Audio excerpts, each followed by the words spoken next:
Nagtungo nga si Commander Leo sa Weibei Pass at dito ay tinanong niya ang Commander o General ng Blackwing Army, kung nais ba nilang sumali ang mga Wuwei Army sa labanan o hindi.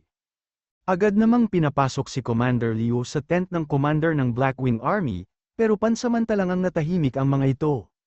Hanggang sa ilang sandali pa ay tinatanong ni Commander Leo kung bakit masyadong malayo sa kanya si Commander Lee, sinabi nga din niya na wag na siyang mahiya at maupo na din sa kanyang tabi.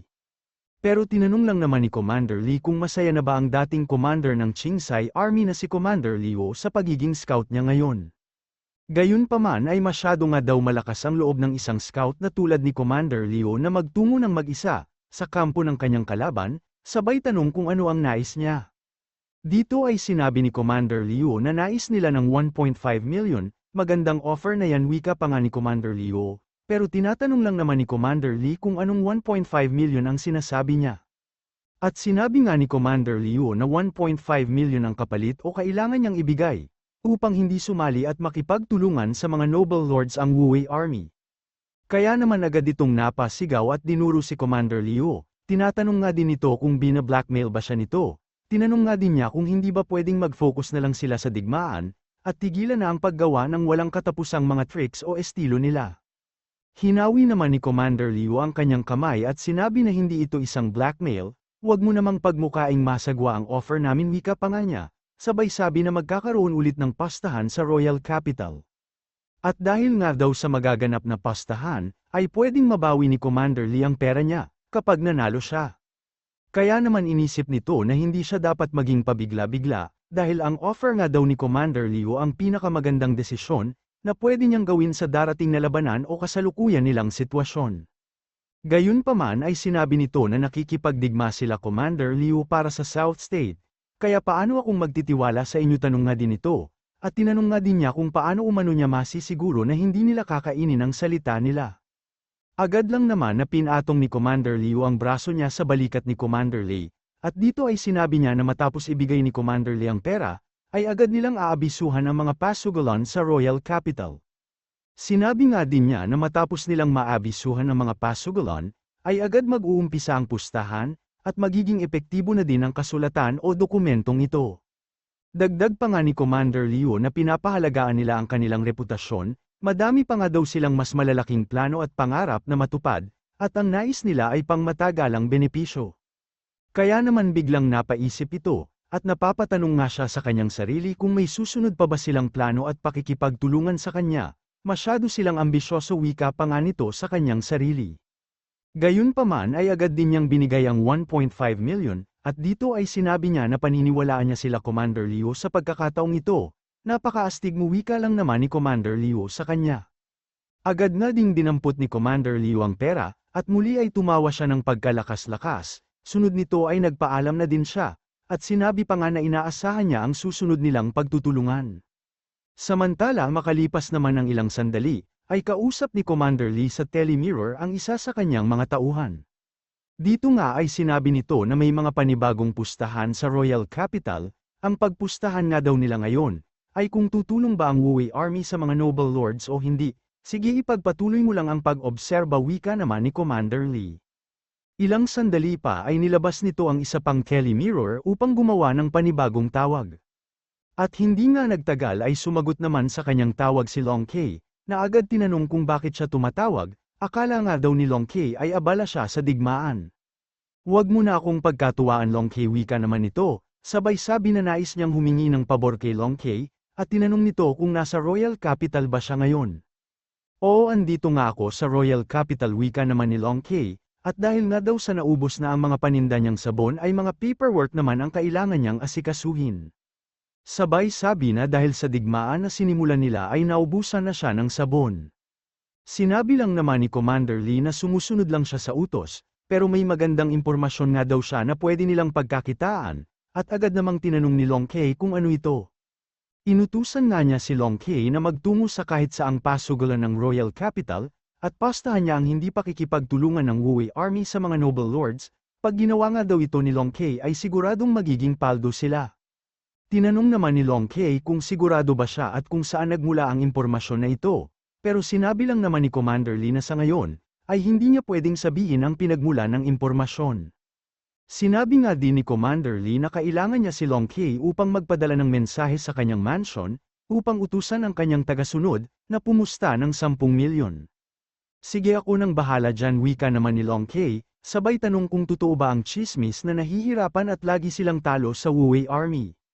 Pero ang masasabi nga lang daw ni Commander Lee ay masyadong madaming pakulo ang mga Wu Wei Army, isa pa ay naging advantage nga daw nila ang kabundukan laban sa mga Blackwing Army.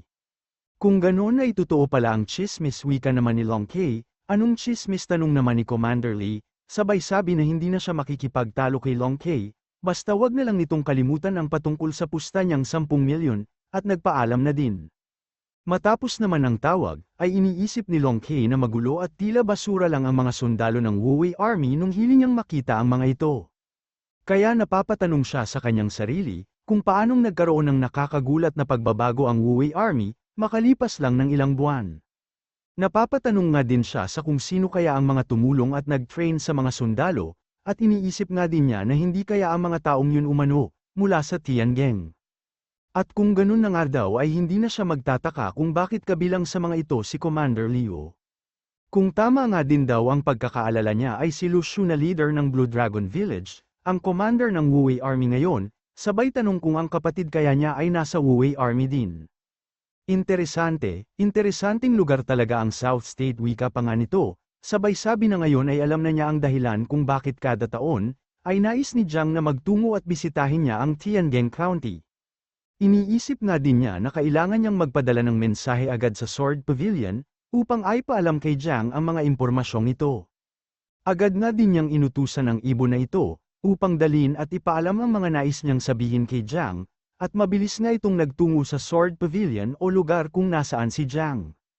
Pagdating nga nito sa lugar ay hinintay niyang magbukas ang barrier. Sa loob nga ng barrier ay makikita ang silawit ng isang tao, kung saan ay mayroong mga espada o spiritual sword sa kanyang likuran. Agad nga nitong ginamit ang kanyang espada upang magbigay daan sa mensaherong ibon, na mabilis at agad namang nagtungo sa kanya. Paglapit nga ng ibon kay Jiang, ay agad niyang binigay ang mensahe at impormasyon na nais ipaalam ni Long Kei dito, kaya naman nalaman nito na andito na sa Luniverse si Lu Shu. Agad na din siyang gumawa ng liham, at inutusan ng ibon na ibalik o dalhin sa kanyang master ang liham na ito. Sa pag-alis naman ng ibon, ay sinabi nito na kailangan nilang bantayan at panuoring maigi ang Wu Wei Army, at ang mga gagawin pa nila sa hinaharap. Samantala sa campsite naman ng Wu Wei Army ay dumating si Commander Liu, at dito ay sinabi niya na tapos na ang usapan nila ng Blackwing Army. Mainam kung ganun, wika naman ng ating bida, sabay sabi na kailangan na nilang umpisahan ang pagbibigay sa mga noble lords, ng sakit sa ulo. Ilang sandali pa nga ang nakalipas ay makikita ang hukbo ng mga noble lords sa kabundukan, malapit sa kampo ng ating bida. Dito ay tinatanong ni Zhang kung bakit nila kailangang guluhin o bigyan ng sakit ng ulo, ang mga noble lords. At sinabi nga ni Shu na ito ay dahil sa pagtanggi nila na makipagtulungan sa ating bida, isang pagkakataon nga daw na kumita sila ng malaking pera, ang nasayang nang dahil sa ginawa ng mga noble lords. At syempre ay para na din makakolek pa siya ng mga negative points. Isa pa nga daw ay sumali din sa nagaganap na pastahan sa Royal Capital ang mga noble lords na ito, at ang pustahang tinutukoy nga ng ating bida ay kung tutulungan ba ng Wu Wei Army ang mga noble o hindi. At dahil nga daw sa kasalukuyan nilang sitwasyon, ay tanging Blackwing Army lang ang makakaligtas sa kanila, dahil maging ang mga nobles na ito ay magiging target din ng ating bida. Natawa na lang naman si Zhang at sinabi na sa totoo lang, ay nasa iisang bangka lang tayo kasama ang mga noble, wika nito, sinabi nga din niya na pare-parehas silang sundalo ng South State. Kaya siguradong mapaparusahan daw sila ng Celestial Emperor, pag nalaman na sila ay nag-aaway. Dahil naman sa sinabi ni Zhang ay agad pinag-utos ng ating bida na takpan ang kanilang mga muka upang hindi sila makilala, pero hindi nga daw ganon o ganyan ang ibig sabihin ng nagagalit na si Zhang. Ilang sandali pa ay sinabi ni Shu na manahimik na muna siya, dahil ang biktima nila ay pumasok na sa bitag, sabay sabi na ito na ang oras upang umaksyon sila. Bigla ngang may naganap na pagsabog sa unahan ng mga noble lords na, kaya naman sinabi nito na kailangan nilang maging alerto, baka andito na ang mga kalaban, wika nga din niya. Agad namang nagtaluna ng mga hindi kilalang kalalakihan mula sa bangin. Este sila Heitan pala na kunwari ay hindi natin kilala ng dahil sa takip ng kanilang mga muka, at dito ay sinabi ni Heitan na kailangan nilang magbayad, kung nais nilang dumaan sa kabundukan na ito. Dahil naman sa silawit lang ang mga nakikita nito, ay sinabi niya na masyadong lapastangan at malalakas ang loob ng mga bandidong ito, upang harangan at pagnakawan ang mga sundalo at noble lords, mukhang napapagod na nga daw silang mabuhay. Agad nga nitong inutusan ang kanyang mga kasamahan at sundalo, upang sumugod at patayin ang mga bandido. Habang papalapit nga sila sa mga bandido ay unti-unti nilang nakikita ng malinaw ang mga ito, hanggang sa bigla nitong sabihin na huminto muna sila. Ilang sandali pa nga ay sinabi nito na mga taga-Wuwei Army kayo diba? Pari-pareho tayong sundalo ng South State, bakit nais nyo kaming pagnakawan tanong pa nga nito. Pero sinabi naman ni Heitan na hindi sila nagmula sa Wuwei Army, huwag mo kaming insultuhan wika pa nga nito, at sinabi ng mga bandido kami at nais lang namin ang kayamanan nyo, hindi mo ba nauunawaan yon? Bahagya namang nag-loading ang utak nito, at ilang sandali pa ay sinabi nito na kapatid hindi ako bulag, isa ako sa mga binugbog nyo nung nakaraan sa Mount Queen Lucy, paano ko kayo makakalimutan wika pa nga niya. Pero pilit pa din namang tumatanggi si Heitan at sinabi na Wuwei Army ang may kagagawa nun, at isa nga daw siyang bandido. Pero tinanong lang naman ng lalaki kung paano niya nalaman na Wuwei Army ang nanakit sa kanya, kung hindi siya miyembro ng Wuwei Army. Tama na ang salita wika naman ni Heitan. Sabay utos sa kanyang mga kasamahan na umpisahan ang pag-atake, at kunin ang kanilang mga sandata at supply. Agad nga ding inatake ni Heitan ang lalaking ito, na biglang nagulat at lumuwa ang mata nang makita na, kinukuha ni Commander Liu ang mga supply nila. Samantala, dito ay sinabi naman ni Zhang na, tignan mo ang kapiraso ng tela ay hindi may tatago ang mga pagkakakilanlan natin, nagkataon lang ito wika naman ng ating bida, hindi nga daw niya lubos sa kalain na makikilala sila ng isa sa mga ito. Pero pinaalala naman ni Xiao Yu ang mga pagkakataon, kung saan ay nakilala sila ng mga inatake nila, kaya naging sampal ang mga ito sa ating bida, na hindi makapaniwalang hindi pala ito nagkataon. Tinawanan na nga lang din ni Zhang at tinanong ang ating bida kung ngayon ay tanggap na ba niya na hindi ito magandang idea. Pero sinabi lang naman ni Shu na madaming bagay ang nangyayari at nagaganap sa digmaan, at ganoon na din ang mga pagbabago habang patuloy ang labanan, kaya hindi pwedeng tama lagi ang desisyon ng commander. Sinabi naman ni Zhang na, ang magaling na commander ay tinatama ang pagkakamali, pero ikaw ay pinalayas ng ating bida, kaya naman wala na siyang nagawa, kundi sumigaw at magbigay ng negative points. Matapos naman nilang mapalayas si Zhang, ay sinabi ni Xiao Yu na kailangan nilang pag-isipan kung ano ang gagawin nila sa Celestial Emperor, kung sakaling sisisihin at paparusahan sila ng dahil sa kanilang ginawa.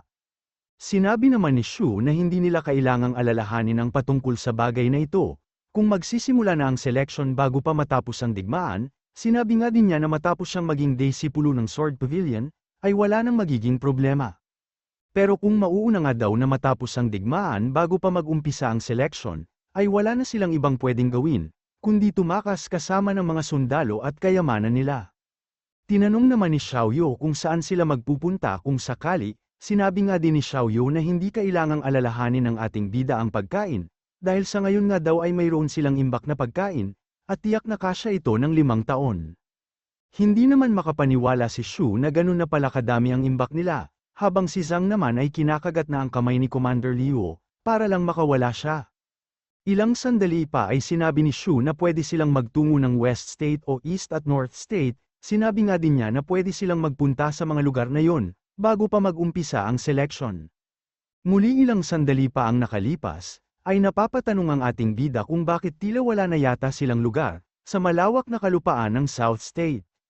Pero sinabi lang naman ni Zhang na mali ang salita ng ating bida, kung hindi nga lang daw nang aapi o inaapi ng ating bida ang mga tao dito, ay sigurado namang walang madyayiging problema.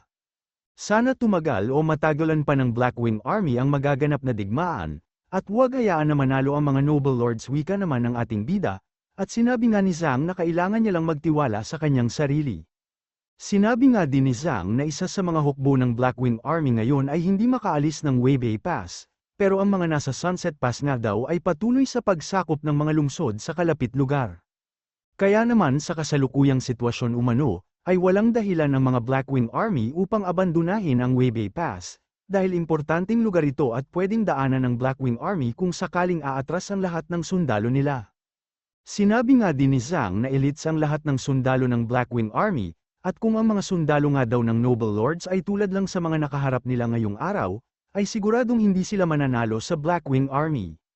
Samantala kasalukuyan namang tumatawag si Zhao Shua sa ating bida, at matapos nang sabihin ni Zhang na sa tingin niya ay hindi magbabago ang sitwasyon, hanggang sa magsimula ang seleksyon ng Sword Pavilion, ay biglang sinabi ni Zhao Shuai na mukhang plano ng Blackwing Army na umatras. Sinabi nga din ni Zhao Shuai na walang sapat na Shugirl ang pumusta kaya magiging abonado at di sila kikita, habang si Shu naman ay sinabi na mali ang opinyon o mga binigkas ni Zhang. Naging sampal nga din kay Zhang ang mga salita na kanyang binitawan, kaya naman sinabi na lang nito na sana ay nanahimik na lang siya. Samantala ilang minuto nga ang nakalipas sa Weibei Pass, ay napapaisip si Commander Lee sa kung ano ang plano ng mga Wuwei Army, napapatanong nga siya sa kung bakit sila nagpanggap na mga bandido. Sinabi nga din niya na pwedeng sirain ng Wuwei Army ang mga pangako at binitawan nilang salita, dahil maging ang mga kasamahan o kapwa sundalo nila sa South State, ay inaatake din nila. Kung sakaling nga daw na amfras sa mga salita nila ang Wuwei Army, ay siguradong mabankrupt siya dahil pumusta nga siya ng 10 milyon. Hanggang sa bigla nga niyang naisip na hihinto na ang pastahan, pag inabandona nila ang Weibei Pass. Kaya naman pagkatapos nga daw ng pastahan, ay wala na siyang pakialam, sa kahit ano pang nais gawin ng Wuwei Army. Ganun na nga wika pa nito, dahil pag umatras siya ay wala na ding mamamatay sa kanyang mga sundalo, hindi pa matatalo ang kanyang pera. Agad nga din siyang lumabas matapos nito, at sinabi na ay paalam sa lahat ang kanyang utos, ito nga ay ang kanilang pag-atras at abandona sa Weibei Pass. Pagsapit nga ng gabi ay agad na lumabas ang mga Blackwing Army sa Weibei Pass, kung saan ay makikita naman ang isang silawit sa di kalayuan at lumilipad. Matapos nga niyang makita na lumabas ng Weibei Pass ang hukbo ng Blackwing Army, ay sinabi nito na katapusan na nila. Ito nga ay walang iba kundi si Zhao Shuai. Iniisip nga niya na nakaalis na ang Blackwing Army bago pa dumating ang ating bida, kaya naman kailangan daw nilang tapusin agad ang pustahan sa Royal Capital. Hanggang sa bigla nga itong nakaramdam ng matinding pressure, kaya naman agad siyang tumalon at tinaasan pa ang kanyang lipad. Iniisip nga nito na napansin siya ng mga Blackwing Army, at masyado daw malakas ang puot na kanyang naramdaman. Sigurado nga din daw siyang mula sa isang Stage 1 cultivator ang puot na kanyang naramdaman. Kaya napapatanong siya kung nagmula ba ito kay Commander Lee, o mula sa isang tao sa West State umano. Pero ilang sandali lang ang nakalipas ay nalaman niya na ang puot na kanyang naramdaman, ay mula kay Commander Lee na tamang ngisi lang, sabay sinyas na ang ibig sabihin ay siya ang nanala o mananalo. Agad namang lumipad palayo si Zhao Shuai, kaya napapaisip si Commander Lee na masyado ang tuwa, dahil sigurado na nga daw siya sa kanyang pagkapanalo. Iniisip nga nito na ang kanyang 10 milyon ay magiging 23.91 milyon, ito na nga din daw ang pinakamabilis at madaling paraan para kumita siya ng ganun kalaki. Pero dahil sa inabandona nga nila ang Weibei Pass ay sigurado umano na matatanggal na siya sa pagiging commander, gayunpaman ay masaya naman umano siyang magre-retiro, dahil sa dami ng kanyang pera. Pero kung ang Celestial Emperor na si Duan Muwangqi naman daw ang pag-uusapan, ay siguro naman daw hindi ito magiging malupit sa kanya. Lalo kung wala nang mamamatay na sundalo, isa pa nga daw ay graduate din siya ng Imperial College. Pero siguro nga lang daw at hindi siya sigurado na hindi talaga siya paparusahan nito. Pero hindi bali na nga din daw, dahil ang pag-aalala ay hindi na mababago ang mga nangyari at ginawa niya. Isa pa ay hindi naman daw makakalimutan ang experience niya sa pakikipaglaban sa Wuwei Army, kaya wala siyang dapat pagsisihan kahit pa hindi na siya maging commander ulit. Samantala makalipas pa ang ilang sandali habang patuloy sila sa pag-atres, ay napansin nito ang kakaibang tunog mula sa kakahuyan kaya naman agad niya itong nalinggan. Dito nga ay nakita niya ang signature banner ng Wuwei Army, at sunod nga nito ay ang buong hukbo ng Wuwei Army na mayroong nakakatakot na mga tingin, kaya naman lumuwa na lang ang kanyang mga mata. Napapamura na nga lang ang mga sundalo ng Blackwing Army, at napapatanong sa kung bakit sila hinahabol ng mga ito. Habang ang isa naman ay sinabi na bilisan pa nila, at huwag hayaan na mahabol sila ng mga Wuwei Army. Inabot nga sila ng buong magdamag sa paghahabulan, hanggang sa lumapit si Commander Liu kay Commander Lee, At dito ay tinignan niya ito ng masama sabay atake gamit ang kanyang horizontal tides, napilitan ngang huminto sila Commander Lee ng Blackwing Army, at dito ay tinatanong ng nag-aapoy sa galit nating bida, kung ano sa tingin nila ang kanilang ginagawa, sabay utos na bumalik sila ng Weibei Pass.